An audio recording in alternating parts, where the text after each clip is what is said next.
making sure that we connect them to the BCA so that they can be interviewed. But I think it says a lot when you've got people who were just witnesses there who are very frightened of the federal government.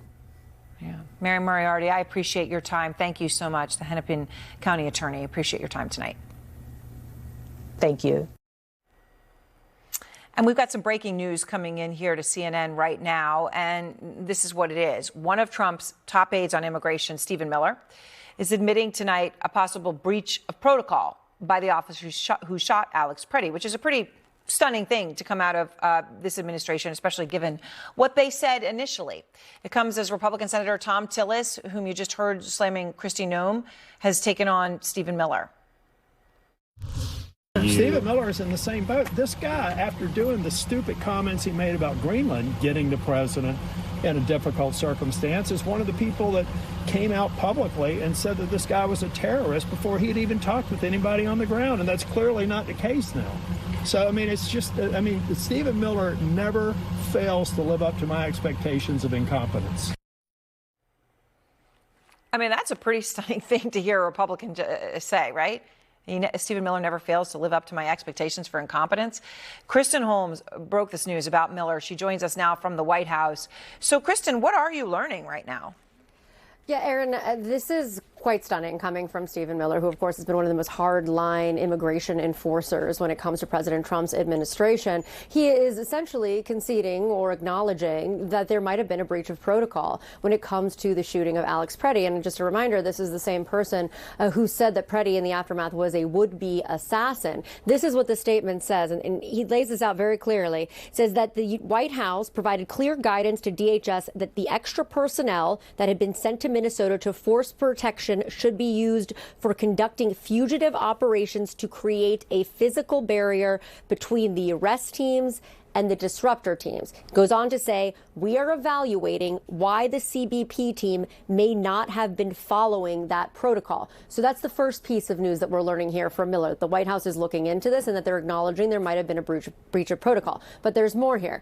We had learned that Homeland Security Secretary Kristi Noem had been in constant touch with the White House leading up to her press conference, leading up to the first tweet that DHS put out about the shooting of Alex Pretti. She had been talking to Miller. She had been talking to a number of various officials. She had briefed them on how she was going to comport herself when she got up there. Here's what Miller said about that. Said, the initial statement from DHS was based on reports from CBP on the ground. The reason why that is notable is that he is not disputing that he gave talking points to Noem, that the White House was behind that, but instead they are saying that they got that information, that he got his information from reports on the ground from CBP officials, now saying they're evaluating if there was wrongdoing by those agents. Yeah, and fascinating, too, putting it on CBP. I guess if we're looking at where the fingers are pointing, it's the pointing going down to Bovino at some level. All right, Kristen, thank you very much. Yeah, all right. Incredible new reporting here and important from Kristen. I want to go on the heels of her reporting to longtime conservative columnist and radio host Eric Erickson. Eric, I'm glad to have you and have a chance to talk to you. So you hear this finger pointing going on from Kristen's new reporting. Stephen Miller suddenly realizing the winds are blowing and changing his tune, pointing the finger, it appears, at Customs and Border Patrol, appears at Bovino. Noem on thin ice. How do you see this playing out? Oh, it sounds very much like Bovino is going to be the Icarus who flew too close to the sun. He's the one who's going to take the fall for this.